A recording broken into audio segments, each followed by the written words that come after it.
In today's video, I'm going to teach you how to delete a page on Shopify. If you're cleaning up old content, simplifying your navigation, or removing a temporary landing page, this quick process will help you keep your storefront tidy and up to date. Start by opening your browser and heading to shopify.com.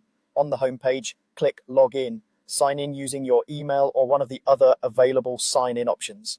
If you have two-factor authentication enabled, complete that step so you land in your Shopify admin.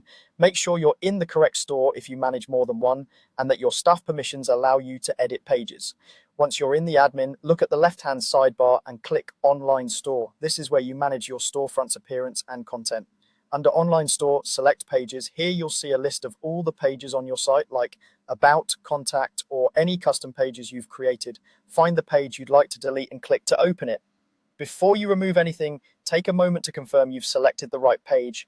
If there's content you might reuse later, copy it to a document for safekeeping. You can also preview the page to double check that this is the one you want gone. Deleting a page is permanent, so a quick review is worth it. When you're ready, look for the More Actions button on the page screen, click it, and from the drop-down, choose Delete Page. Shopify will ask you to confirm. Click Delete to finalize. That's it. The page is now removed from your store. A few helpful notes as you wrap up. Deleting a page removes it from your admin and makes its URL inaccessible. If you linked to this page in your navigation menus, those links may still appear, but they'll lead to a dead page. After deletion, it's a good idea to check your navigation and remove or update any links that pointed to the page you just deleted.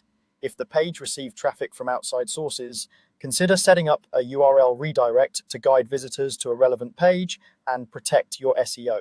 And if you only wanted to hide the page temporarily, you could make it invisible instead of deleting it. Visibility controls live on the page editor, but deletion is best for content you're sure you no longer need. That's the complete process for deleting a page on Shopify. Follow these steps anytime you need to retire outdated content and keep your store polished and organized.